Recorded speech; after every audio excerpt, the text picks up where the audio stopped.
All right, and welcome to the LV Home Experts Radio Show, the only podcast out here in Las Vegas where we provide up-to-date information with the Las Vegas housing and financing market.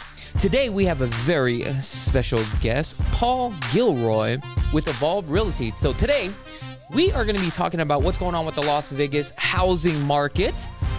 Are we going into a crash? And if we are going into a crash, should you be buying a home in today's market, or should you be selling your property? So we're going to find out today with our very, very special guest. We're going to go right into it. What's up, everybody? Hello, hello. How's everything going?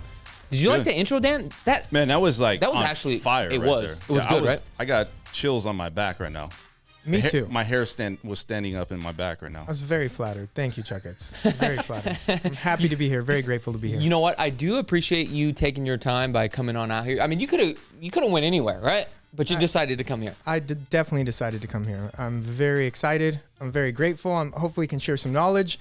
Hopefully you can teach me some things, and we can talk about the market now and share some information with your guests. So. Well, hold on. You're the guest, so we're learning stuff from you. He's collaborating right now. Oh, is that what it is? Let him do his deal. I'm ready. I'm excited. He's ready for the collaboration. Let's talk. Oh, man. There's a lot of things going on with the Las Vegas housing market and just in general around like Las Vegas. I mean, they're starting to build a bunch of things like all over the place, aren't they?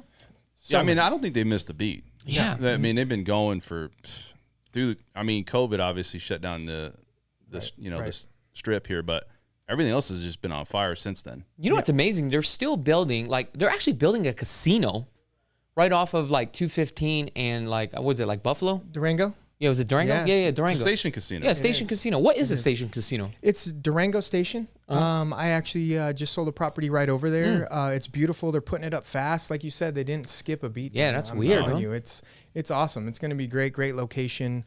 Good for them. What's the difference between like a station casino versus like one that's on the strip, you know? I think a station casino more geared toward the locals, of course. They have to have that separate value proposition, somewhere you can go Monday, Tuesday, Wednesday, Thursday, Friday. It can't just be that weekend boomer spot. You need all that, the dining, the leisure activities, the shopping all in one.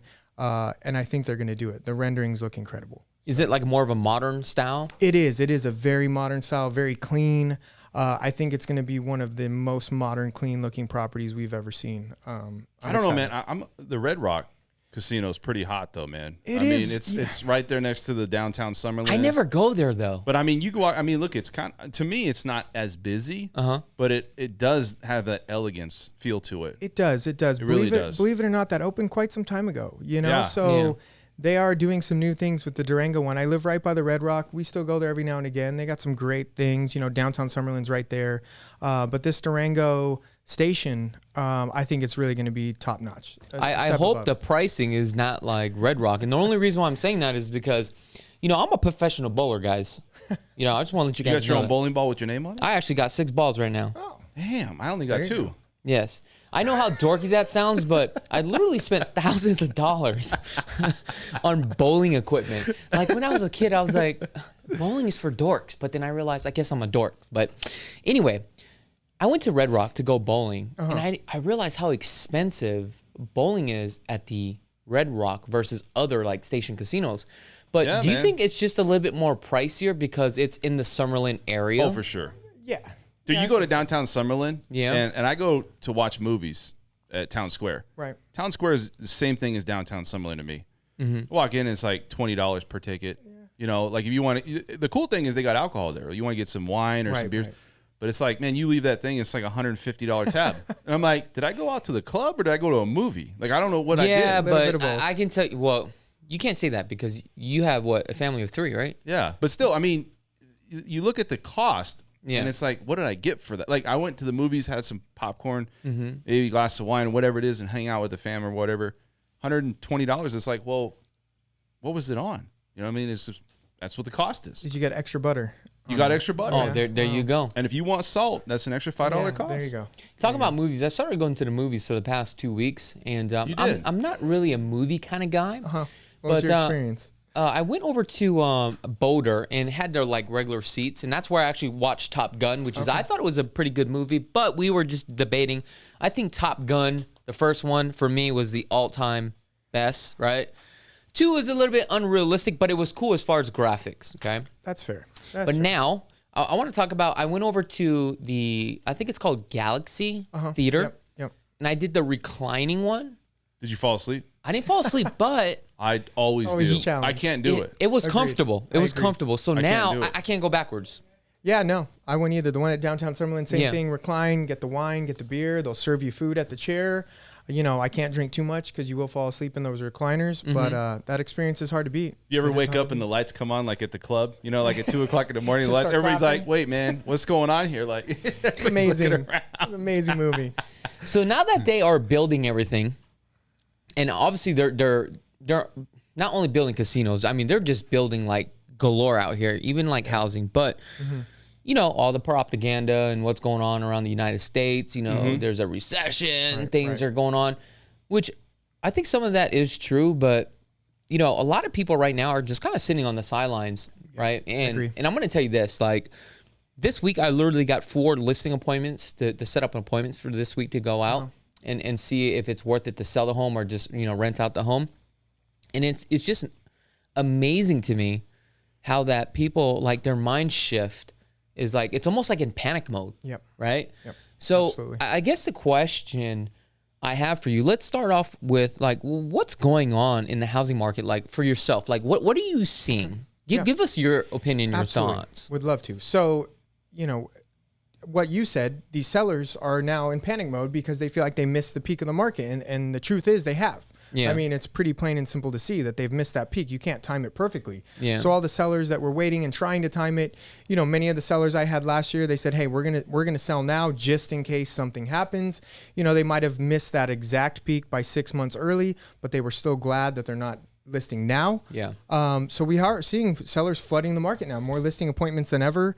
I see a lot of agents taking those listings, whether or not they think they can sell at that price. But, you know, trying to encourage your seller's goals, I do think that can be a downfall. You know, you don't want a listing that won't sell. And if a seller's not willing, I always say there's a difference between a need to and a want to, and it goes for buyers and sellers. If there's a need to seller that needs to get rid of that home, that's moving somewhere or has a plan, that's great. They can get their home sold. They're motivated. If they just want to fish the market and see what they can get, top dollar, trying to get the top comp in the neighborhood, it's going to be challenging unless your home is very unique, upgraded, updated, and you have a very unique selling proposition. It's going to be tough right now. I do see that happening a lot. A lot of these neighborhoods are saturated. One seller sees one listing sell at the dollar amount they want for their home, so they automatically assume they can get that price for their home. I think that that's a big pitfall for a lot of sellers right now. And hopefully agents are educated enough and professional enough to, you know, educate these people and give them good advice. And then if they still want to list the home, just like you were saying, whether they want to rent it or list it, The rental market, and just to touch on that, got flooded a bit with rentals from investment properties in fourth quarter 2021. We did see rents go very high. Average single family was at $19.95. I think they went a little higher. Yeah. We're seeing those come down as well. So anyone with the intention to rent their home for this really high amount that made sense for them, they might not get that amount. We're seeing those sit longer on the market as well. One thing I just learned from this conversation already is next time I go to a listing appointment, I'm going to ask the seller, do you need to sell or do you want to sell? There's a difference here. Right. Some people really need the money. We saw a lot of leasebacks when they cash out their home, they're able to make their move.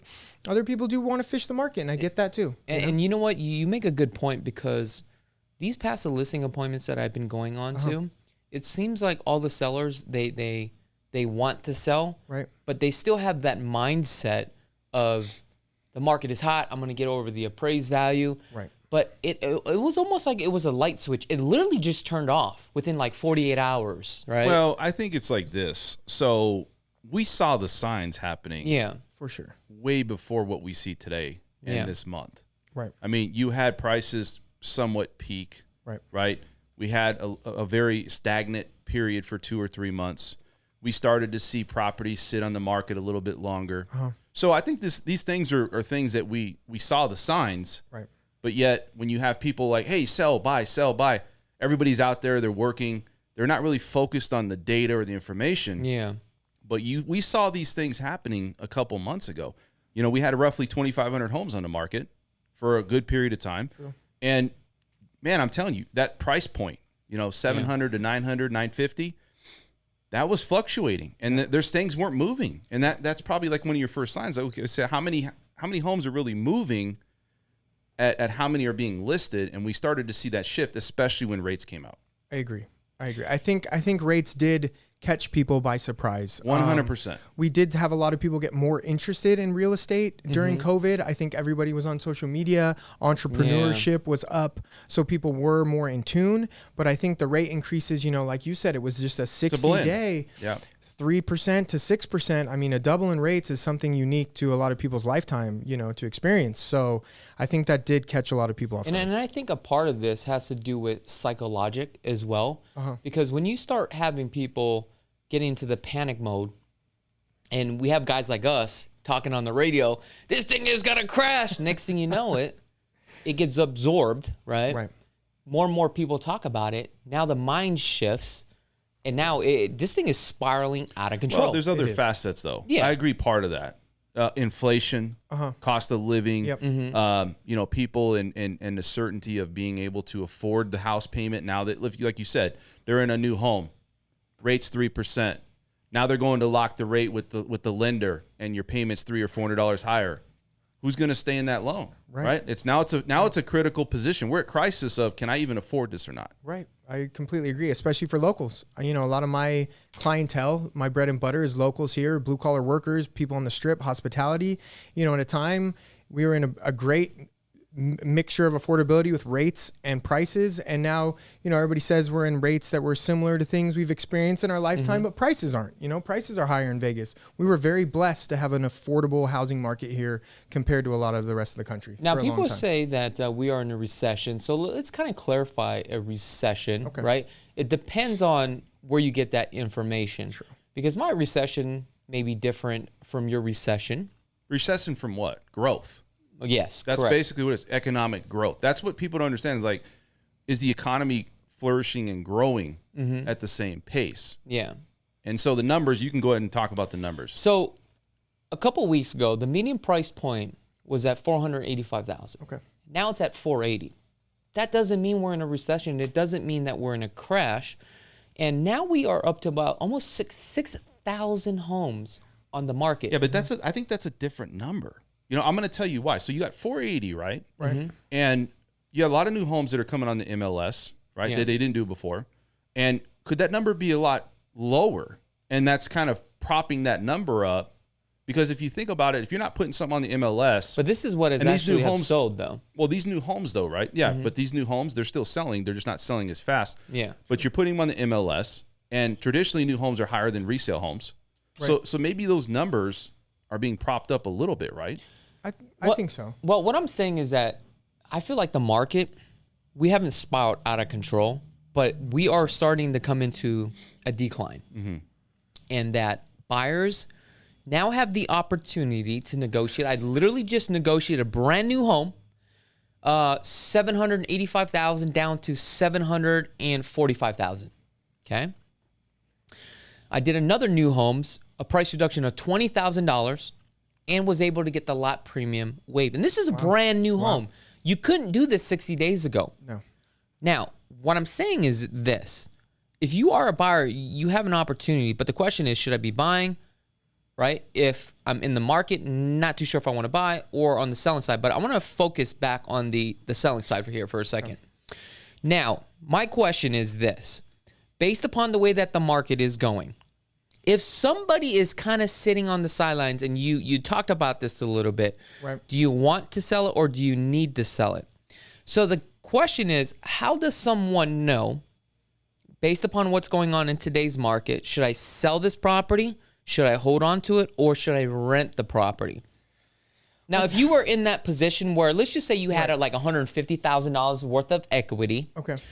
And you didn't really need the property, and you're deciding, hey, you know what? I'm transitioning out of this property anyway. I'm moving out of state. Okay. The question is, do you sell and collect the capital gains, right? Collect the money, or do I just rent out the property?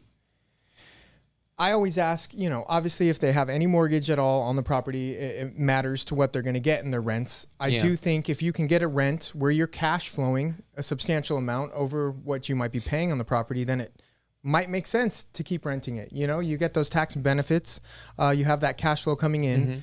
But I do think if you have that equity, you can, if you're realistic about the price right now, where you can sell it and take a cash of what you want, close to what you want, your ultimate goal. I do think it's still a good time to sell. We still have a lower inventory, but you have to be realistic about the price. Yeah. You can't, we used to tell people last year, now is the best time ever to shoot for the stars. And I don't know if that's the most honest thing to be telling your sellers. I think if you say, hey, if your home, again, if you have put some nice things in your home and your home has a lot of value, then list it. People will come. We're going to get offers. But again, you can't think that your home is always the best now. Last year, you could list anything. It's going to sell. You're probably going to get multiple offers. We just have to be honest about the change now. It's very clear that not every listing is getting multiple offers. So you definitely need to educate the seller as far as the data and what's going on. Yes, because some sellers will always think like, hey, my home is always worth more. That's number one. They always think the home is worth, including myself, right? Right. But obviously you got to educate the sellers. Now, what are some of the things that the sellers can actually do in today's market to prepare themselves to offload their properties if they want to sell? We always talk about curb appeal. First impressions. Yeah. Sometimes I talk about it as oohs and ahs. You want people to walk through and say, ooh, that's nice. Ooh, that's nice. And less, ooh, I don't know if I like that. So the ahs and the oohs. Cleaning up, we paint the front doors. You want to maintain everything. Last year, if people would say, hey, should I put money into the new carpet? Should I do the new countertop? Should I do anything in the bathroom? We would tell them, no, absolutely not. You're not going to get your return. Now, if there was something small that took a small amount of time that you could do to the home, I might suggest doing it. If it was something that made sense where they could get that dollar for dollar return or somewhere close to that, then I might suggest that to a seller if their time frame is okay. But again, I think you have to be realistic. If your home is already in the best condition if you've already done all the upgrades, you've done the bathrooms, the kitchen, and you think it is, and maybe it genuinely is one of the top tier homes in the neighborhood, I still think shooting for those stars may be unrealistic right now. And preparing yourself, I think maybe preparing yourself more, like the psychology, like you touched on, that may be the best way to prepare selling your home right now than anything else with the data. The other thing is if you sold your home, where are you going to go to? That's another thing. It comes down to want and need. We're going to talk about that. So let's dissect what we're talking about here. Okay. 85 to 90% of people wanted to sell their house at the peak. Yep. Okay. It's not there anymore. Right. What is the real percentage of people that need to sell? Because where are they going to go with rates this high? Why would they sell? Agreed. So that's the question is, it has to be something that unforeseen, or I'm moving out of state, or I have a bigger family. Something needs to change because we've outgrew this house, or maybe we're downsizing. But the problem is that wanting and needing are completely two different worlds. 100%. If you wanted to sell your home, you missed the boat, right? Right. And now you're in a point of, do you need to sell? Because if you don't need to sell, you're looking at the ultra luxury market of 1.5 million and above. So the question is, as far as wanting and needing to sell, I mean, if we take a look, 4 months ago, we had like less than 2,000 homes on the market. And at that point, that kind of tells you that all the sellers didn't need to sell or they didn't want to sell, right? But now if you take a look at the data, I mean, there's almost 6,000 homes. Yeah. So what does that tell you? That means these people actually want to get rid of their homes. Well, they're starting to see the shift. Exactly. Now they're probably getting paranoid and they're like, hey, sell, which is including myself. And it's going to be a case-by-case basis because here's the thing. This show is really about educating the public of what's going on with the housing market. We're not here to tell you buy or sell. Right. What we're trying to do is open your mind and really think about all these things. And based upon your financial situation, does it make sense? Agreed. I'm planning on selling my portfolio because I feel like I got to get out of this market quick because I feel like there could be a pretty big turnaround. I feel like there's going to be about a 40% correction. Now, that's just my thought process. I don't know. Well, right? I was looking at CoreLogic, right? CoreLogic came out and stated that we're going to have a 15 to 20% correction. So you're at 23% and you're now only getting 3% above what now you're in a normal market. Now you're still not losing money. Yeah. You're not declining 40%. I think people think it's going to crash. The problem is that we're starting to get more supply, okay? And I'm not saying it's a problem. We just have more supply, which is going to is a problem. Well, listen, it's going to balance the market. What the real problem is rates. Yeah. It is. Because the thing is, it's markets always come back. You think, 40%. Well, did it come back in 2007 and 8? It did. It took time. Not only that, we exceeded the price appreciation on these homes. Why? Because consumer confidence is there. So you have to look at these things and say, well, yes, if you're trying to sell your portfolio because you personally want to get out of this market, because you just don't want to deal with it anymore, perfect. But people need shelter. Yeah. People need a place to stay. They need places to harbor their family. Well, do we have enough people still moving to Vegas where they need shelter at this time? Because believe it or not, we literally went up like 1,000 homes within 7 days. Yeah, but there's and a these things are reason not, for that. And it's not moving. There's a reason for it, though. Right. Okay? Psychologically, the mindset shifted with rates. It did. So people are sitting back and sitting on the sidelines. You know that. Yeah. So that's why it's not, look, the demand is still there, but people are going to wait to see what's going to happen 30, 60, 90 days. Then you're going to see it come back. It's like, okay, there's a storm going on. I'm not going to walk outside until I get everything settles down. Yeah. And then I'll see what's left over on the landscape. Did rates come down? Did prices start to become more stabilized? That's what you're going to look at with people coming back in this market. Now, Dan, you did mention feds. They raise rates, right? Do you think that the feds will reduce the rates to bring it back down? No, they've come out today and stated they're going to go 50% or 50 basis points or 75 basis points. They've raised it a 1.5 already. Fed's fund rate. They're going to go 2.25. I think they're going all in. And I think they need to slow this thing down. You know that's about to kill your market as a lender. It's already killed. Yeah.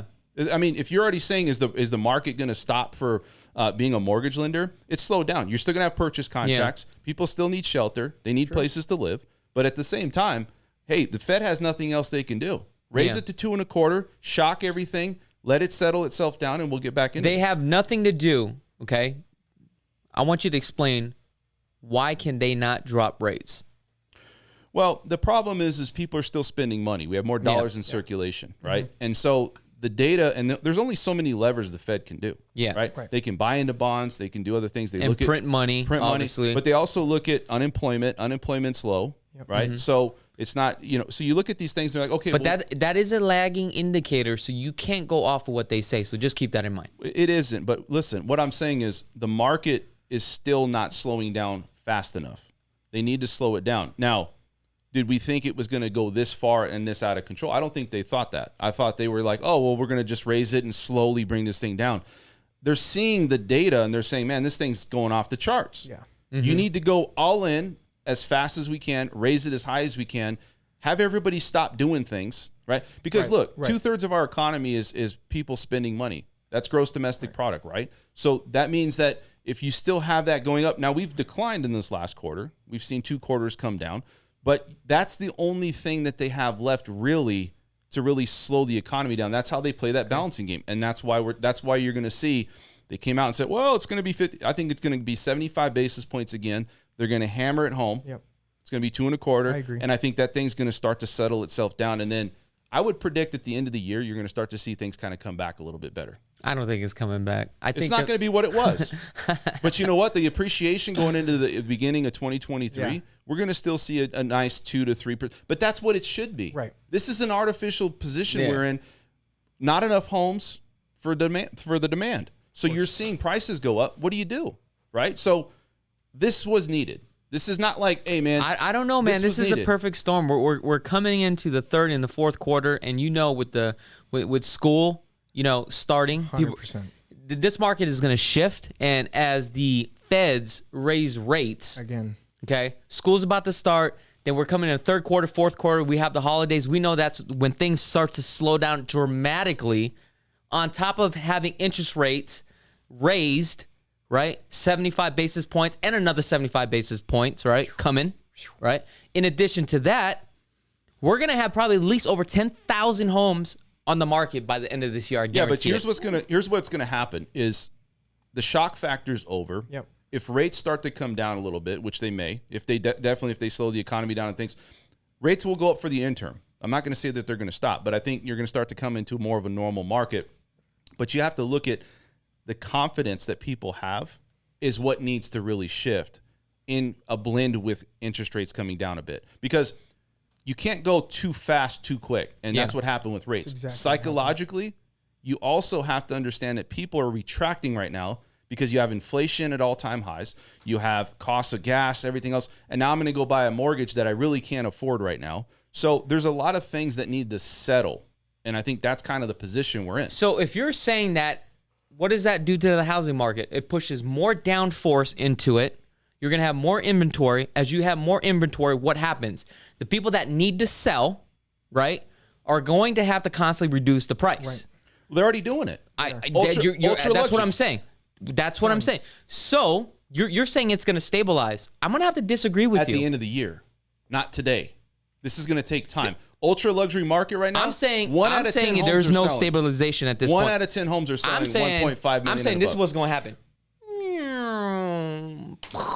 That's what I'm thinking. It's not going to crash because you still have people that need to have a home. Listen, 8%, right? The builders. Yeah. They slashed it. I see people buying homes on, even though they're discounted, they're getting what they want now. You know what it opens up? Negotiation. It does. Nobody had negotiation before. No, last year. Now you have it. Not at all.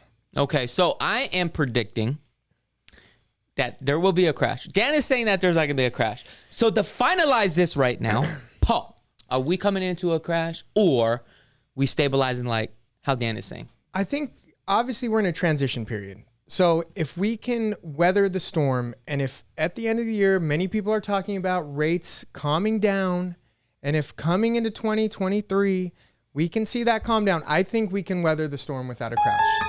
I do. I think we can weather the storm in Las Vegas without a crash. Our prices were very hyperinflated from last year. Mm-hmm. Last year was the perfect storm. We had low rates. We had people taking advantage of low rates that didn't necessarily need low rates. We had people buying a second home without selling their first home just because the rates were so low. We had many people renting out their homes for the first time because the rents were so high. So it was creating a low inventory. We had Zillow buying properties, investors buying stuff, inflating those prices. So like Dan said, the Fed coming in, one of their only options was raise rates. I think they did it too quick. I think they probably did it too late in time. I think last year sometime probably should have seen a rate increase. The problem, though, is that if they didn't do that, this thing would probably go run wild. Right. I mean, that's the thing is it's almost like they had no other thing they could do. Like it's, oh, wait, this is going this far. Inflation's 40-year high. We got to do something. It's not going to be, hey, we're going to softly land this into the fields and everything's going to be. No, it's like, hey, man, this is crisis mode. Yeah. People aren't going to afford to live.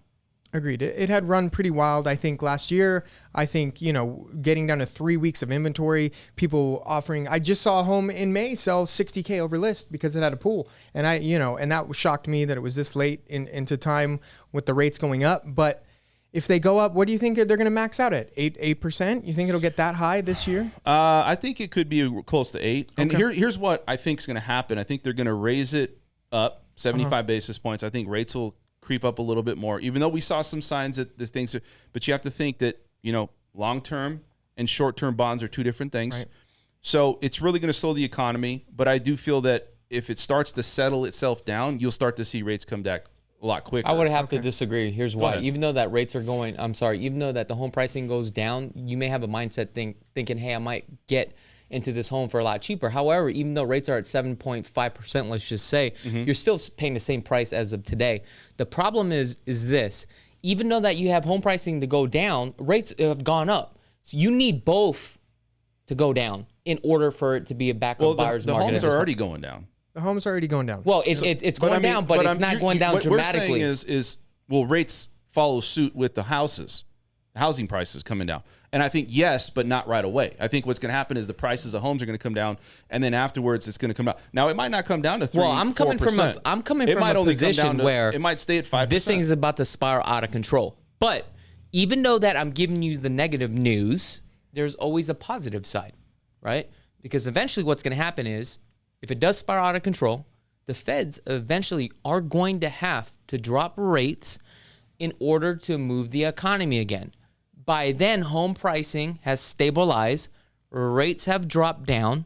Now that gives people an opportunity to go back into the marketplace that was sitting on the sidelines to pounce. That's all I'm trying to say here. I agree. On that topic, I agree. Yeah. 1/3 of the economy is the housing market, right? That's how they rate it. That's an ideal Look, case at the end of the scenario. day, I'm just some guy that's behind this camera. I have no clue what's going on. I don't have a crystal ball, right? This is just all, speculative things that could go on. From the eyeball test that I see, okay, and a lot of it's data, but from what I've seen and what I feel that's happening in this market, Yeah. I felt like this market was already shifting. Mm-hmm. It's just it took a while to shift. Yeah. But you can see that a lot of these prices of homes peaked out, and these builders right now are now giving, it's an 8% slash on prices right now. They're giving 4.99% on rates to buy the rate down. They're giving incentives and things for, whatever you want. It's almost like I said, you walk into a builder's office before and they would be like, hey, you'll be lucky to get something, Get right? your hat Now and it's name in the lottery. Yeah, you'll be lucky to even get on that list. Now it's like, hey, what do you want? We got all this right here. What do you want? You tell me. Now, you mentioned that by the end of the year, you feel like this is going to stabilize, right? Let's talk about stabilize. What is stabilize? Okay. Let's talk about the pricing on the stabilization. What do you think the price is going to be? And also, what is that rate going to be in order to stabilize everything by the end of the year? Well, I think when you talk about stabilize, I feel that when you look at the demand, it's all about supply and demand. Yeah. There's going to be more supply, but you're going to bring the demand back of people that maybe pushed were out 30, 60, 90 days. They're going to now come back. Now, if the rates are still at 8%, you're not going to have as many people come into the market maybe. But if we can get rates where they go to that maybe 8% and then they come down, we're in that 5% to 6% range, I think that's going to bring more of a balanced blend of a market. That's what I feel. I feel like we're so used to that three hovering at 3. That's gone. It's gone. And the problem is, again, that psychologically, 5% is such high. And even though that they did drop, let's say if they did drop it back down to 5, 4.5, I think that's still going to be tough for buyers in today's market, especially when you're going to have a saturated housing inventory in the next couple months. That's my thought.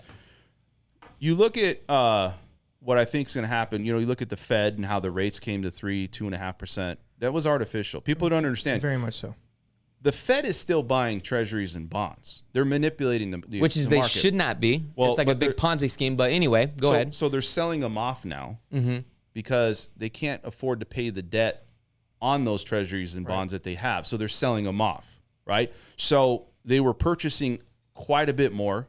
I mean, it was a crazy amount of numbers of how much they were getting for the bonds.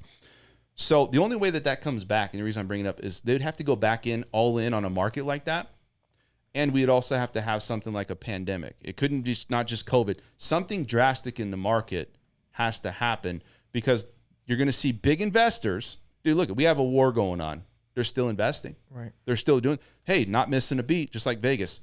Post-COVID, not miss a beat. The confidence in investors right now are still there. Until something drastically happens, they're not going to pull their money out and put it into a bond, like more of a safe haven. Now, Paul, you was going to mention something. What are you going to say? Well, you brought up, if they even went back to a 5% rate or maybe a high 4s, that could psychologically still be a little tough for people to handle. But if you look back even like 2012, when people were still afraid after the recession, an FHA rate was 3.875, right below 4. So that's only really a point in 10 years. I think people have to accept, if you really, in 10 years for it only to go up that much is not that bad. And maybe that is an opportunity where we were just very spoiled with those low 3s, high 2s. And again, that's not realistic for any time. We had people moving here from COVID, from all the city centers, trying to get back into suburbia, moving into single family homes.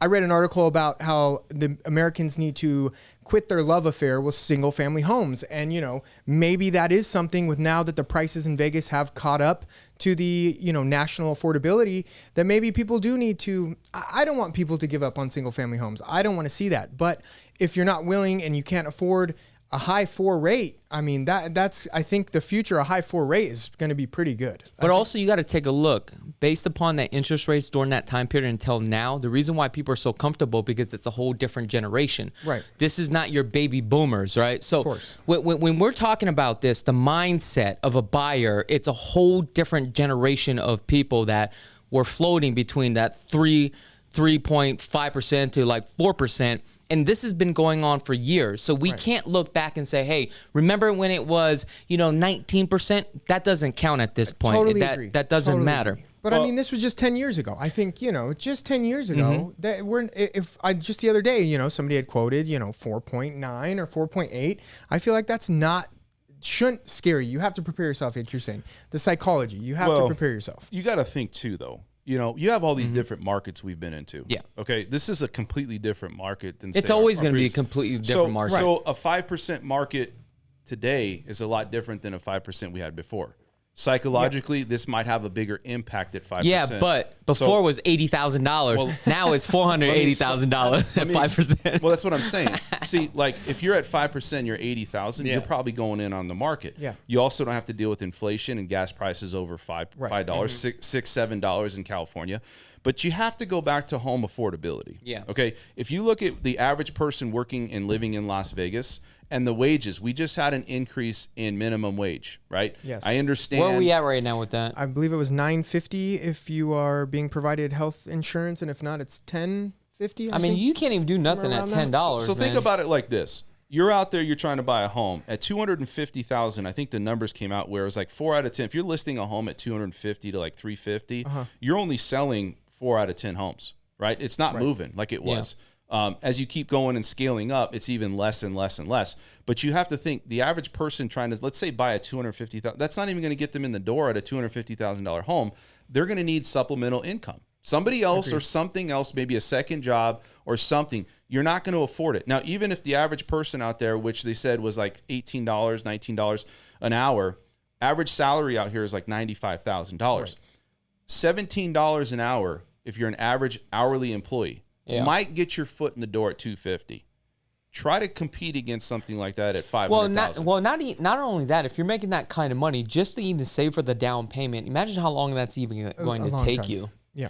Well, there's down payment assistance. You can get into something, but I'm just saying to sustain the payment and the home affordability where you're not mortgage broke, living paycheck to paycheck. Right. You can't do it anymore. And the people from California saw this, was like, oh, great opportunity. Influx, tons of people, right?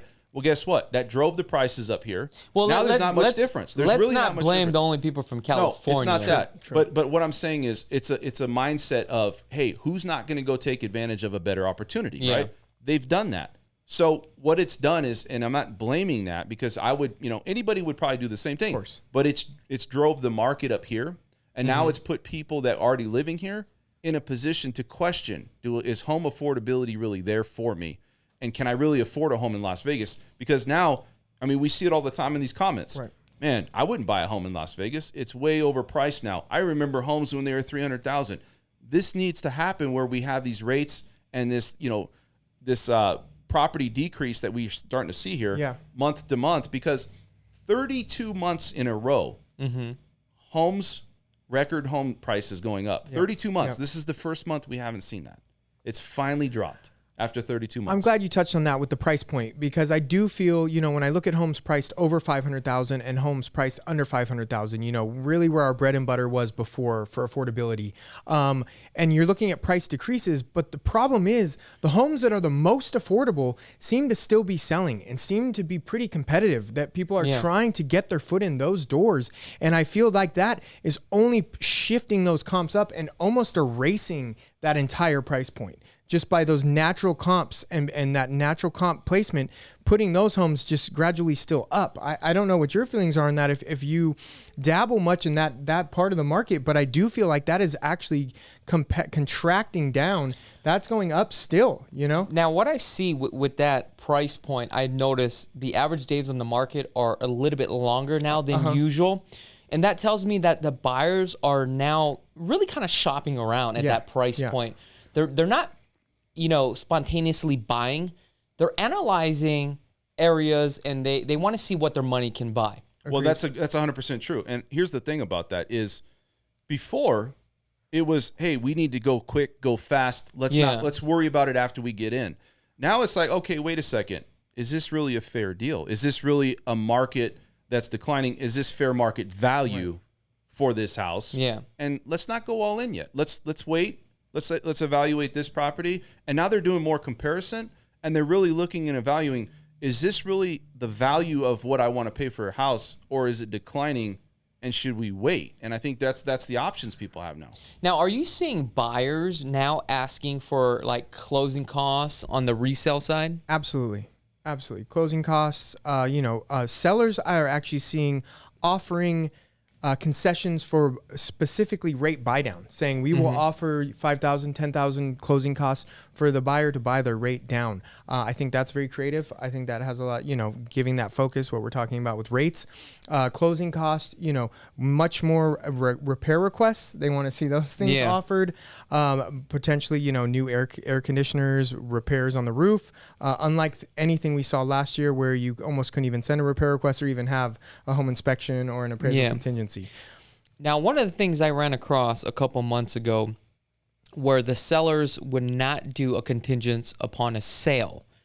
Now, are buyers still able to do that now, where they can actually do a contingent upon a sale? Are you starting to see that? A great question. I'm dealing with a client right now, and she really liked this property, and it's at a $1 million+ price point, and they had received an offer from a buyer, but it was a contingent offer on the buyer selling their home. Yeah. And I do think it was a pretty strong offer, probably not full list price, but the seller had no interest in taking that because there was no definitive timeline of when that buyer's home was going to sell. There was a much more uncertainty to take that offer because the buyer really didn't know, even if it was on the market, the price point was probably similar to the home they were trying to buy, but they had no interest in taking a contingent offer, which made me a little nervous, because this client I'm working with has to sell a home as well, and trying to time that perfectly is very difficult. So, once your home is typically listed on the market, writing a contingent offer for your purchase is usually pretty smooth. They're willing to accept that. But now with all that uncertainty, I don't love to see that. Sellers' backs against the wall, right? Yes. Right now they are. I mean, you could still sell your house, but you better market the hell out of it, right? And you just better know what you price it out at. But contingent sales, you asked before, oh, you got to sell a house? We don't even want to touch it. Right. Now you got people calling agents back. Hey, you remember me? I'm the one that said I didn't want to sell your house or I didn't want to take the contingent sale. Now they're back in. And just like the closing cost, sellers' backs are against the wall, and the market has shifted, in my opinion, to a buyer's market. You're absolutely right. I actually had a call today from a seller that they have their property listed on the market with another agent, and this actually happened twice this week, where they reached out to me directly and they said, hey, can you try to help us market and sell our property? Come to find out, they have a real estate agent, which is kind of crazy and baffling to me, right? But I want to go back to this, and I think this is important, right? When it comes to a seller, there's two types of sellers you mentioned. You have a seller that needs to sell versus wanting to sell. Now, if you are in today's market as a seller where you need to sell, okay, that's not a really good position to be in, because if you need to sell, you're basically slashing your pricing. 100%. You're willing to give whatever the buyer wants. So if you're a buyer, on the flip side, if you're a buyer and you can find that right seller, you'll be able to take advantage of the situation. And the reason why I'm saying this is because today when I had this client, well, it's not even my client, when I had this seller contacted me, he said, look, man, we reduce the price. It's a good price. We're willing to just give away this property. So he's like, if you know any buyers, if you have buyers, please, Chuck, reach on out to us. We want to liquidate this property. And the reason why is because they are also in a position where they are buying a brand new home and they're doing a contingent upon a sale of this home, but they're about to close, so they need to liquidate this property. So again, if you are a buyer, and this is where it's a plus in today's market, if you are buying a home because you need to buy a home, right, then that's something that you could possibly get into, and you can literally weigh the favors to your odds, and it's a win-win situation, right? Agreed. But again, I just don't know if you should be buying or selling in today's market. You know, traditionally, when you see a vacant home, you think the seller's moved on. They have somewhere else to be. They have another payment. They have something going on where they probably want this home to sell. They're highly motivated to get this thing off of their, off their books. But I do see Vegas, the stat is that 55% of single family homes do not have a mortgage. So you can't just assume that a vacant home is going to be so much more eager to wheel and deal. That would be my assumption typically. But when you look at that stat, it makes me nervous. That person that has no mortgage payment, they can leave that home vacant until they're really, at that price. You're not seeing those properties slash as much as I would have thought. You are seeing price reductions still at a lower percentage than even our initial strategy when we take listings. If you don't have as many showings in the first week or any offers in the first 10 days, you have to do something substantial to really, highlight that home and highlight that price reduction. I still see a lot of 2%, 3%, 4% price reductions. And I don't think that's going to get it done, especially with these savvy buyers who have that psychology of we're about to get a deal or we're hunting for a deal.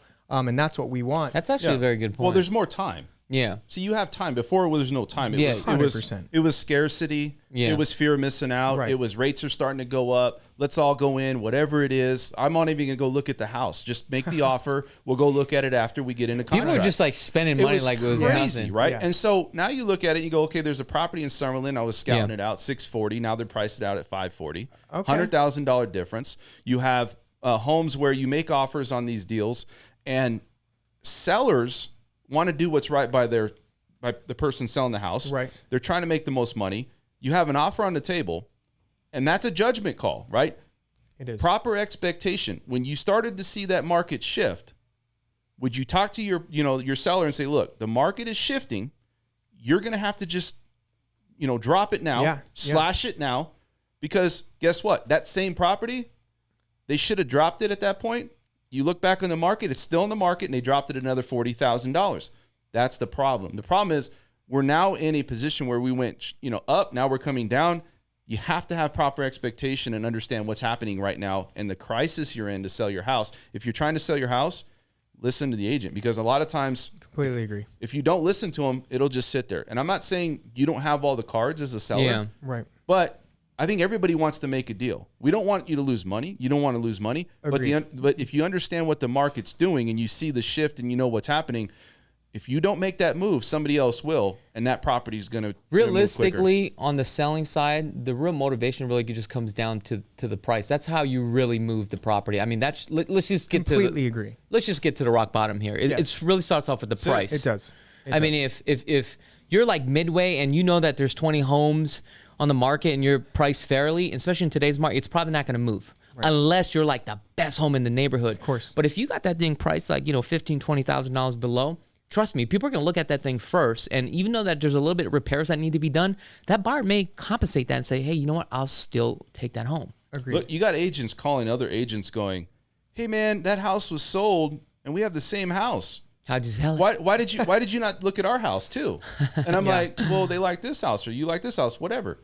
Well, why did this one sell? And that's kind of the conversations people are having now. It's like agents are reaching out where before it would be like, send me your best. And if it's got to be 40 or 50 above, biggest and best offer, whatever it is. Now it's like, hey, how come you didn't choose us? Why didn't you come in and look at us? I mean, you don't even put us on the map. why did you pick this one and not this one? Well, I'm glad you mentioned that too, because I feel like there is a micro market of sellers that just got caught in that barrage of the rate increases. No, they did. And that is a very unique position to be in. I mean, I don't think anyone's at fault for that. No listing agents, no sellers.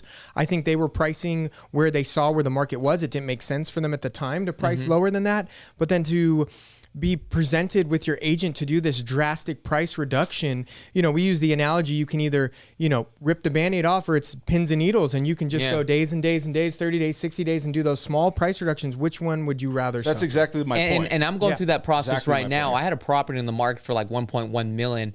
Feds raised the rates like a week after, literally just dried up my listing, and we did like $100,000 price reduction dramatically. Yeah. Still didn't move. I'm doing another one at another 100,000.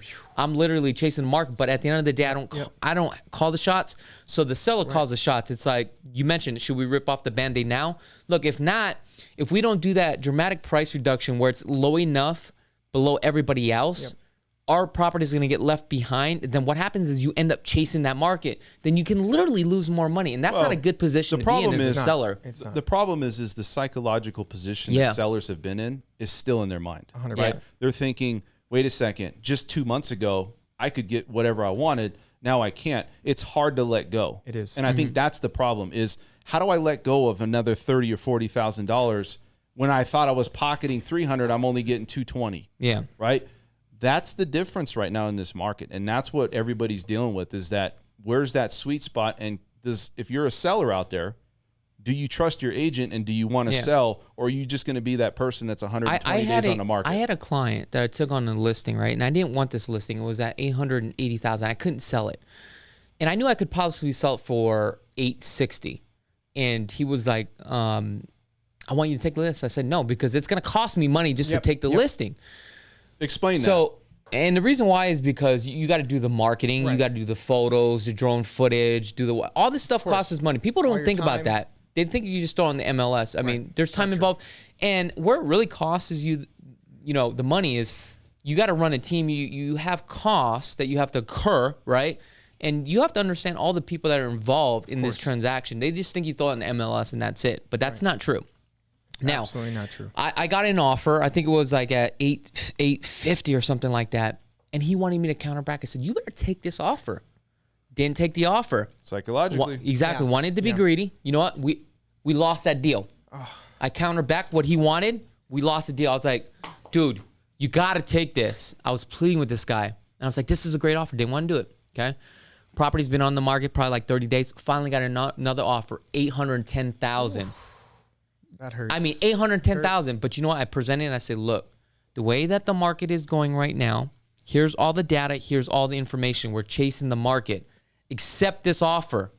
I don't care what you do. You know what? Last week he came back to me and said, let's counter at 825. I said, no, we ain't countering. You're going to take this. This is a clean offer.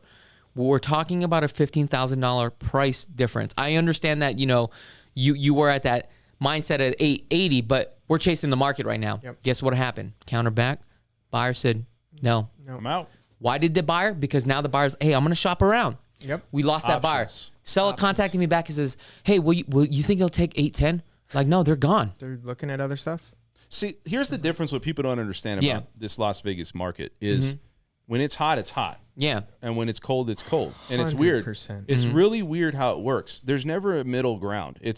You go into other markets and you'll start to see, but it's more of more of a lull up and down. Here it's just like 0 to 100, up, down, up. I mean, it's just literally a roller coaster because as hot as you can see this market, you can see this thing die and nothing's going on. And you're like, wait a second, 2 months ago, this thing was on fire. Yeah. What changed? I'm glad you brought that up because we often look back. 2017, 2018 were very competitive. I thought they were very competitive. 2019 is when people started coming out saying, we are going to wait for the crash. Everyone started waiting, sitting on the sideline. When COVID hit, that was me. And we first had the downturn, everyone thought we were right. Here's the crash. And then immediately things went haywire and it wasn't a crash. And just like you said, there's not really that. There's no market. That ebb and flow.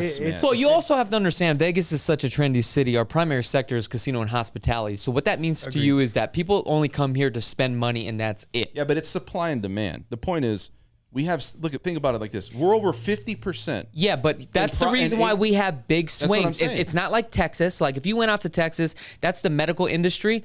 Once people move there because of the medical industry, they're going to plant themselves there. They're going to stay there. You got oil money here. This is something different. That's the reason why it's constantly up and down.